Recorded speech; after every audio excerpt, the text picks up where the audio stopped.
Il s'est tenu aujourd'hui un conseil des ministres présidé par le chef de l'État. Le gouvernement a décidé, entre autres, d'interdire l'importation et la commercialisation des postes téléviseurs analogiques en Côte d'Ivoire. Abidjan-Brite, depuis ce matin, les journées nationales promotionnelles des PME de l'artisanat. Les acteurs de ces secteurs vont réfléchir pendant 3 jours à la problématique du développement de la compétitivité des PME. Et la France vient d'octroyer des bourses d'études de près d'1 milliard de francs CFA à 56 Ivoiriens. Ils ont obtenu ces bourses d'études après un test de recrutement.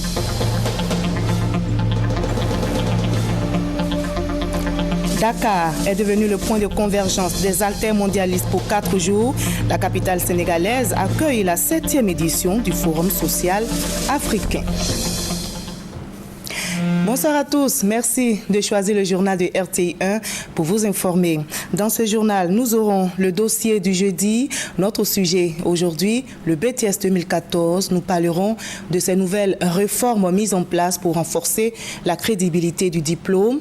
Le dossier du jeudi vous sera proposé au cours de cette édition, juste dans quelques minutes. Mais avant, rendons-nous au palais présidentiel où s'est tenu aujourd'hui un conseil des ministres présidé par le chef de l'État. Le gouvernement a décidé, entre autres, d'interdire l'importation et la commercialisation des postes téléviseurs analogiques. C'est une décision en prévision du basculement total de la Côte d'Ivoire avec le numérique, vers le numérique. Le reportage est signé Jérôme Kofi Abolin. Du passage au numérique, le basculement total va se faire en juin 2015. Par conséquent, pour une adaptation adéquate à cette nouvelle donne, des changements notables s'imposent. C'est tout le sens de la mesure prise en Conseil des ministres ce jeudi 16 octobre 2014. Mesure portant interdiction de l'importation et de la commercialisation des postes téléviseurs analogiques. Des postes qui ne sont pas conformes aux normes de diffusion et de compression qui ont été arrêtés dans le cadre de la migration vers la TNT, la télévision numérique terrestre. Il est important donc d'éviter de surprendre nos populations à la date de l'échéance. Et c'est pour cela que ces mesures-là sont prises dès à présent pour interdire l'importation d'équipements de télévision qui ne sont pas compatibles avec les normes de diffusion et les normes de compression en Côte d'Ivoire. Une échéance a été fixée. En ce qui concerne notre sous-région, cette échéance a été fixée au 17 juin 2015. 17 juin 2015, donc, notre diffusion va passer de l'analogique au numérique, ce qui va permettre un grand nombre d'avantages, notamment avoir plus de chaînes, avoir plus de qualité. Une autre mesure au cours de ce conseil, celle relative au développement de l'aquaculture en Côte d'Ivoire. La mise en place de la contrepartie ivoirienne au financement et à la mise en œuvre du projet de développement durable de la pêche et de l'aquaculture en Côte d'Ivoire. Ce projet est mené en partenariat et je devrais dire même avec l'appui du gouvernement de la République fédérale du Brésil. C'est un projet important qui va permettre de relancer en Côte d'Ivoire l'aquaculture, donc la production de poissons à grande échelle. Comme vous le savez, notre gouvernement travaille sur la problématique de la vie chère et l'une des réponses à apporter par rapport à cette problématique, c'est de relever fortement nos productions. Qu'elles soient agricoles, qu'elles soient halieutiques, qu'elles soient dans d'autres domaines, mais relever fortement nos productions. Et avec le Brésil, ce partenariat a été mis en place. Le Brésil nous a approvisionnés en alevins. Ces alevins vont être, dans un premier temps, mis en quarantaine, élevés jusqu'à un certain stade, puis vont permettre d'ensemencer, en quelque sorte, une dizaine de fermes pilotes qui, à ce stade, sont déjà sélectionnées. Par ailleurs, appelé à réagir à l'invitation du président du FPI demandant à son parti de reprendre sa place à la CEI, le porte-parole du gouvernement a indiqué que l'État, qui a toujours travaillé dans ce sens, ne peut que s'en féliciter. Le prochain Conseil des ministres aura lieu le mercredi 22 octobre 2014 au Palais présidentiel. On reste sur place au palais présidentiel où le chef de l'État s'est entretenu après ce Conseil des ministres avec la représentante spéciale du secrétaire général de l'ONU en Côte d'Ivoire, Aïchatou Mindaoudou, est venue faire le point des activités de l'opération des Nations Unies en Côte d'Ivoire au chef de l'État. On retrouve Jérôme Kofi Abolé. Une rencontre en début d'après-midi, celle d'environ une trentaine de minutes entre le président de la République Alassane Ouattara et la représentante spéciale du secrétaire général de l'ONU en Côte d'Ivoire, Aïchatou Mindaoudou, ce jeudi 16 octobre 2014.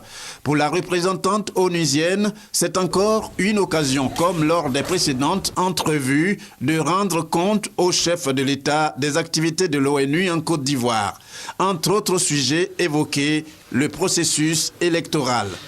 J'ai fait le compte-rendu des bons offices que je mets en œuvre ici en Côte d'Ivoire et aussi je lui ai rendu compte de la visite de la mission que nous avons reçue qui est venue de New York pour faire l'évaluation des besoins en matière électorale de la Côte d'Ivoire. Pour Aïchatou Mindaoudou, le plaisir a toujours été le même de rencontrer le président de la République, Alassane Ouattara, en vue de la contribution de l'ONU à la bonne marche de la nation ivoirienne. On en arrive à l'un des grands titres de cette journée. Abidjan abrite depuis ce matin les journées nationales promotionnelles des PME et de l'artisanat. Ces deux secteurs absorbent plus de 30% du produit intérieur brut. Les acteurs de ces secteurs vont donc se retrouver pendant 3 jours pour réfléchir à la problématique du développement de la compétitivité des petites et moyennes entreprises. On en sait plus avec Francis Poifo. 3 jours pour réfléchir à la problématique du développement et de la compétitivité des petites et moyennes entreprises PME en Côte d'Ivoire, pour identifier également toutes les difficultés des PME et y apporter définitivement des solutions.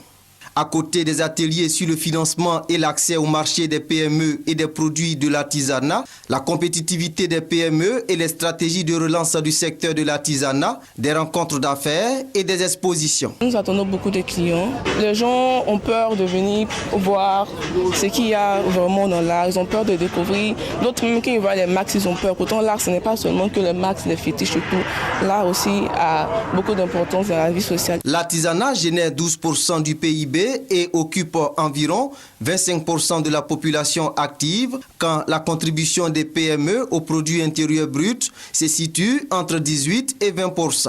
En organisant les journées nationales promotionnelles des PME et de l'artisanat, les acteurs de ces secteurs et les autorités gouvernementales entendent conjuguer leurs efforts pour augmenter considérablement leur contribution à la formation du PIB de la Côte d'Ivoire. Et dans le cadre de ces journées nationales promotionnelles des PME et de l'artisanat, la RTI fait une offre aux entreprises, véritable opportunité donc pour les sociétés de taille moyenne, la communication étant un instrument stratégique de promotion et de développement de l'entreprise. La Fédération ivoirienne des PME et PMI compte tirer profit de l'offre que propose la RTI. Les explications avec Adam Akoni. La radio-diffusion-télévision ivoirienne RTI est résolue à accompagner les petites et moyennes entreprises sur la voie de la compétitivité. Elle propose une offre taillée sur mesure à ces structures de taille modeste. Nous avons la présence de la RTI parmi nous, parmi les entreprises qui vont exposer, parce que nous nous sommes rendus compte que la RTI avait développé un système de communication. Qui peut permettre donc, qui peut être aussi un moyen, un outil utilisé par les entreprises. Et nous les invitons justement à venir aussi à découvrir ce système que propose justement la RTI. Vous savez, nous avons insisté sur l'importance de l'information, diffuser l'information, sur l'importance de la communication. Et pour nous, par exemple, il y a un outil, nous sommes bien contents d'avoir la RTI avec nous au cours de ces événements. L'offre de la RTI sera détaillée aux opérateurs économiques ce vendredi, 2e jour des journées promotionnelles des PME et de l'artisanat. Voilà, place à présent au dossier du jeudi.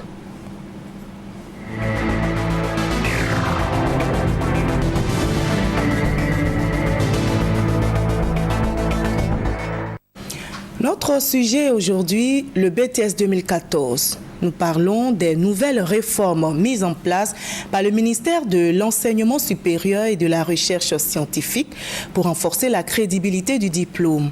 Quelles sont ces réformes? Comment sont-elles perçues par les étudiants et les autres acteurs du secteur de l'enseignement supérieur privé? Élément de réponse dans le dossier du jeudi signé Serge Coléa. Nous attendons des diplômés qui auront décroché leur diplôme avec leur intelligence et pas par d'autres moyens pour qu'ils puissent contribuer à l'émergence que nous devons atteindre en 2020. Le directeur général de l'enseignement supérieur et des œuvres universitaires avait prévenu.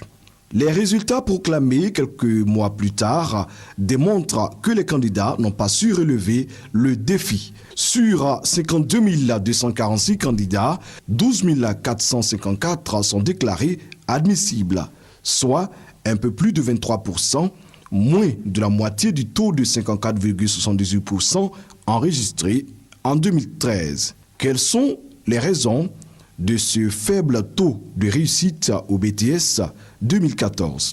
Le programme est très lourd. Nous avons eu peu de temps pour assimiler déjà le programme 1 et nous sommes arrivés au BTS. Franchement, les épreuves étaient difficiles.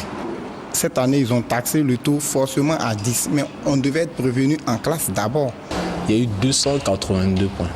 Je pense bien qu'on aurait pu me repêcher. Si le ministère peut repêcher les étudiants à partir de 9h30 ou bien à partir de 9, parce que revenir encore à l'école, venir payer la scolarité encore, c'est un peu coûteux chez les parents. Il faut essayer de revoir, peut-être réduire le programme pour que ce soit beaucoup plus efficace. À Boaké, où 112 candidats sont admissibles sur 2200, environ 5%, les étudiants ont exprimé leur mécontentement. À la DOREX, à la direction de l'orientation et des examens, les critères de choix sont conformes au manuel de procédure du cycle BTS appliqué cette année dans toute sa rigueur. Il faut avoir une moyenne de 10 sur 20 et ne pas être en dessous de cette de moyenne considérée comme note éliminatoire dans la matière spécifique de l'étudiant. Le BTS, depuis 5 années, est en réforme au niveau des curricula, au niveau du déroulement, au niveau des jurys. Et nous sommes allés progressivement. On est parti de 53 filières pour se retrouver aujourd'hui à 32 filières. Nous avons, à partir de 2011, commencé à appliquer des manuels que nous avons écrits. Tout est décrit sur le BTS jusqu'au résultat.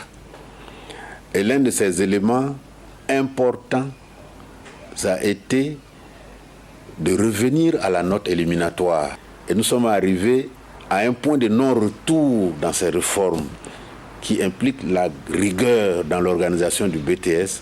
C'est ce qui explique aujourd'hui ce que je ne qualifierai pas de catastrophique, mais plutôt de BTS crédible à partir des résultats que nous avons reçus cette année. Séraphin Koua est fondateur d'établissement. Le faible taux d'admissibilité n'a pas affecté les résultats dans son école, les chiffres étant largement au-dessus de la moyenne nationale. Pour lui, le faible taux au niveau national doit amener les étudiants à une véritable prise de conscience. La décision prise par le ministre de ne pas repêcher va nous permettre de nous remettre en cause et de dire aux étudiants qu'il faut travailler. Souvent, comme on dit, il faut choquer pour qu'on puisse prendre conscience. Récemment, à Grand Bassam, les acteurs du secteur de l'enseignement supérieur se sont retrouvés pour réfléchir sur l'efficacité du BTS sur le marché de l'emploi. Le nouveau ministre a proposé que le BTS, pour le rendre encore plus employable et professionnel, il a demandé à ce qu'on migre vers 3 ans, donc vers le système LMD. C'est-à-dire avant, le BTS, on préparait le BTS en 2 ans, maintenant on va passer à 3 ans. Aujourd'hui, on ne peut pas former des professionnels attitrés en 2 ans. Ce n'est pas possible. Il faut que la 3e année soit mise sur le professionnalisme.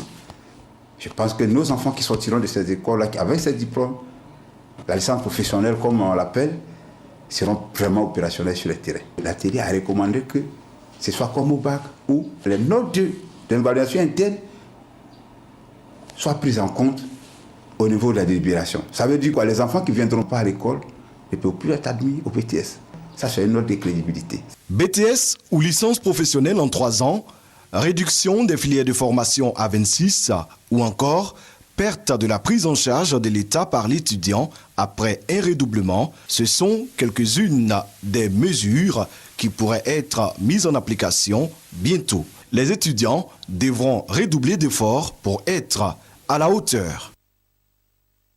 Voilà, c'était le dossier du jeudi signé Serge Koléa, dossier proposé par le service aux sociétés de la rédaction.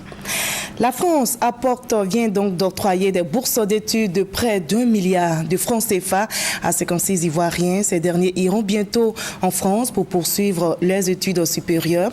Ils ont obtenu ces bourses d'études après un test de recrutement. Avant leur départ pour la France, les étudiants ont reçu des diplômes et des ordinateurs, nous dit Serge Kongomé. Les étudiants sont les lauréats des bourses du doctorat du projet d'appui à la modernisation et à la réforme des universités et grandes écoles de Côte d'Ivoire, AMRUJCI, du contrat de désendettement et de développement. Ils ont reçu leurs attestations de bourse et des ordinateurs portables au cours de cette cérémonie à la résidence de l'ambassadeur de France en Côte d'Ivoire. Cela va me permettre d'effectuer mes travaux dans de meilleures conditions et puis aussi de bénéficier d'un savoir-faire d'un grand pays comme la France. En fait, je reviendrai mettre tout cela au service de mon pays. Ils vont ensuite avoir des fonds qui vont leur permettre d'acheter des ouvrages relatifs à leur formation. En plus de ça, ils sont totalement pris en charge. Quand on a vu tous les progrès réalisés en très peu de temps finalement, depuis 2012, en fait, là c'est très porteur. Les grands instituts d'ailleurs de recherche, pas seulement français, sont revenus en Côte d'Ivoire. Les entreprises privées maintenant s'associent à la recherche scientifique en Côte d'Ivoire. Je le vois par exemple à l'Institut national polytechnique Houphouët-Boigny. Tout ça est très prometteur et effectivement c'est en donnant l'exemple vous-même qu'on a envie de participer à vos efforts. Niamien Konan, ministre de l'Enseignement supérieur et de la Recherche scientifique, a traduit la gratitude du gouvernement ivoirien aux autorités françaises. Il a également exhorté les bénéficiaires des bourses françaises à tirer meilleur profit de cette opportunité. Je suis un ministre de l'Enseignement supérieur heureux, comblé, et je voudrais profiter de l'occasion pour remercier tous les récipiendaires, les étudiants, les enseignants qui bénéficient de cette bourse et leur dire que la Côte d'Ivoire émergente les attend. Ces bourses françaises permettront aux étudiants ivoiriens d'étudier sur une période de 3 ans, 16 pour la préparation des masters et 40 pour le doctorat. Le projet AMRUJ du contrat de désendettement et de développement bénéficie de plus d'1,7 milliard de francs CFA. Et la France apporte aussi son appui à la Côte d'Ivoire dans la modernisation et la réforme des universités et grandes écoles. C'est dans le cadre d'un projet dénommé Projet d'appui à la modernisation et à la réforme des universités et grandes écoles de Côte d'Ivoire. Le comité de pilotage vient de tenir une rencontre et l'objectif est clairement affiché, renforcer les capacités du système de l'enseignement supérieur par le financement des projets de recherche. Nous Sangaré, Grâce Kandour. Des recherches efficaces et performantes. C'est la feuille de route que se donnent les universités et grandes écoles de Côte d'Ivoire. Pour ce faire, un comité de pilotage est mis sur pied. Il est dénommé AMRUJCI, appui à la modernisation et à la réforme des universités et grandes écoles de Côte d'Ivoire. Objectif, créer des conditions propices au développement du système de l'enseignement supérieur et renforcer les capacités des équipes de recherche. La recherche, c'est vraiment le parent pauvre de notre système. Or, sans recherche, nous ne pouvons pas atteindre les objectifs économiques et de développement que nous fixons.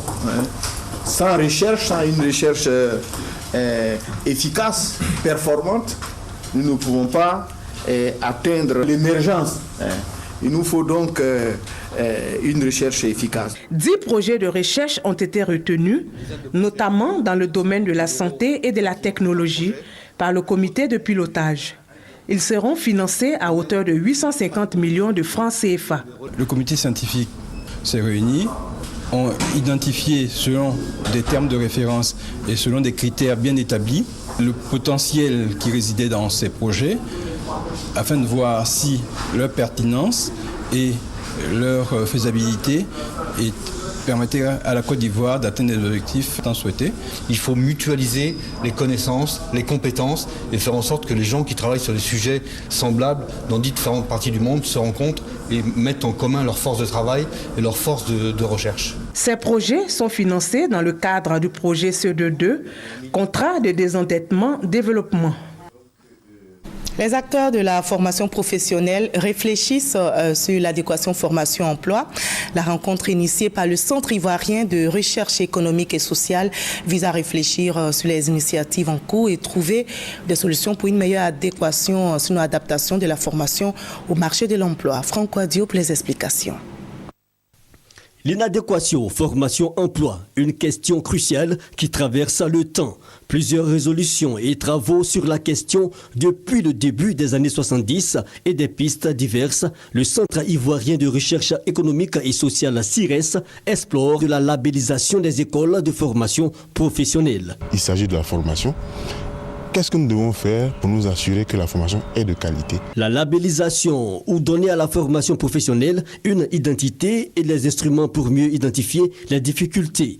Un atelier donc impliquant les acteurs clés de la formation professionnelle est organisé. Il faut bien entendu s'assurer de la qualité de la formation. Il faut s'entendre également sur des critères qui réconcilient l'école et le monde du travail. Le secteur privé productif qui utilise les diplômés que nous mettons sur le marché de l'emploi ne sont pas souvent impliqués dans le processus de formation. Des initiatives en cours examinées lors des réflexions et des pistes de solutions en perspective. Nous avons engagé un processus de réforme de la formation professionnelle et technique en partenariat avec le secteur privé productif dans son ensemble. Ensemble, nous allons définir la formation professionnelle depuis l'expression des besoins en compétences jusqu'à la certification en passant par la mise en œuvre de la formation proprement dite. Cet atelier entre dans le cadre du programme d'appui et de développement au centre de recherche régionaux au sein de l'UEMOA. Il est le 4e du genre organisé par le Centre ivoirien de recherche économique et sociale. Le gouverneur du district d'Abidjan apporte son appui aux populations du village d'Akwedo, dans la commune de Cocody. Robert Begré-Mambé leur a fait des dons en vivres et non-vivres, geste apprécié par les villageois d'Akwedo, nous explique Félix Amani, Grace Kando. Le gouverneur du district autonome d'Abidjan, Begré-Mambé, apporte du réconfort aux populations du village d'Akwedo. Il s'y est rendu les bras chargés de présents. 2 véhicules, du matériel sanitaire, des vivres et de l'argent constituent le don. Nous sommes venus auprès de nos parents du village d'Akwedo pour leur dire merci. De la part des autorités en tête desquelles se trouve le chef de l'État pour avoir accepté, après d'âpres négociations, la réouverture de la décharge d'Akwedo pour le grand bien de toute la population abidjanaise. Nous leur avons donné la garantie que le souci du chef de l'État et de ses ministres, c'est de faire en sorte que tous les engagements que l'État a pris auprès de la population soient respectés. Et d'ailleurs, beaucoup d'éléments ont été déjà mis en œuvre, il en reste encore et cela sera fait. Nous avons fait des dons en matière de santé. C'est dire qu'en matière de santé, comme ils l'ont souhaité, il vaut mieux prévenir que guérir. Un don qui réjouit les populations d'Akwedo. C'est la première fois qu'on se sent un peu soulagé par rapport aux souffrances endurées depuis près de 50 ans. Le président a un homme de parole, tout comme le gouverneur Mambé qui est venu nous honorer. Et je dirais même il nous a comblé de joie. Aujourd'hui, c'est un jour béni pour la population d'Akwedo. Le gouverneur du district d'Abidjan n'entend pas s'arrêter là. D'autres dons sont prévus. Il s'agit notamment d'une usine de production d'Atiéké de 65 millions de francs CFA et de 15 millions pour le financement des projets en faveur des jeunes. Les populations ont rendu un hommage mérité au gouverneur du district pour ses actions de développement en faveur de ses administrés. Il a été fait citoyen d'honneur et membre de la génération Doubo du village d'Akwedo. L'ONG Servi célèbre la 10e édition de son gala de bienfaisance le 24 octobre prochain. L'événement se prépare et les organisateurs annoncent le bilan des actions menées. Pour les perspectives, figure notamment le projet de construction d'un centre de dialyse et de transplantation rénale. Explication avec Sidonie Davila. Et c'est reparti pour la 10e édition du Gala Servi. Les organisateurs se préparent à cette grande rencontre prévue le 24 octobre prochain. L'enjeu, mobiliser des fonds pour la réalisation de grands projets, notamment la construction d'un centre de dialyse et de transplantation rénale. Madame Henriette Konan-Bédié a pu mobiliser les moyens nécessaires pour réaliser la première phase de cet hôpital, à savoir l'unité de laboratoire, l'unité de consultation, l'unité de soins et de dialyse. Ce projet est un défi qui ne peut être possible qu'avec la contribution de tous, a souhaité le président délégué de l'ONG Servi. C'est d'ailleurs près de 800 personnes qui sont attendues à cette 10e édition. Lors du lancement des activités, le président délégué Patrice Amouakon a également passé en revue le bilan.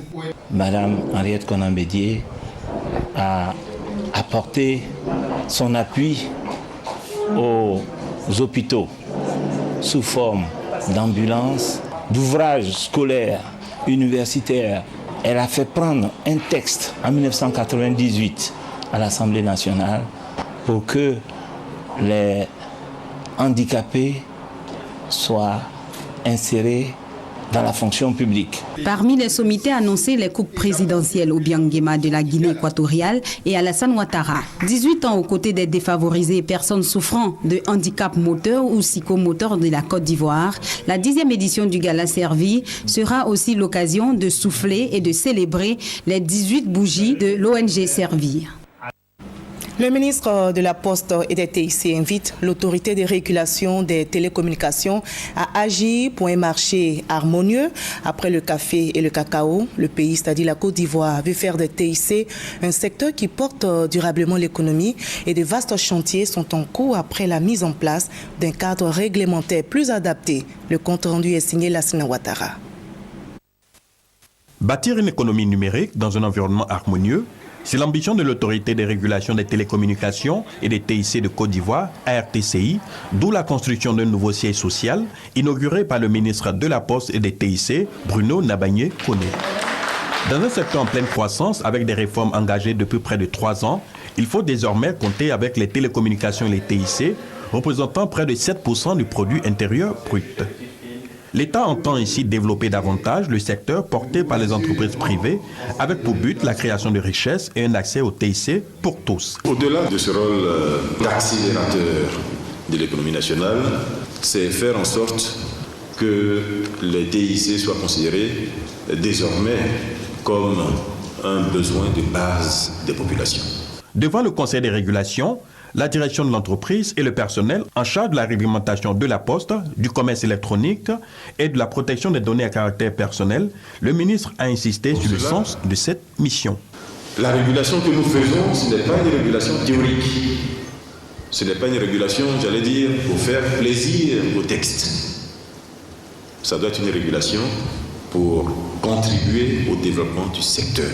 Au cours de cette rencontre couronnée par une séance de travail et des échanges, le pari a été pris de faire preuve de rigueur, de transparence et d'intégrité avec la défense des intérêts des consommateurs, des entreprises et de l'État. Dakar est devenu le point de convergence des altermondialistes pour 4 jours. La capitale sénégalaise accueille donc la 7e édition du Forum social africain.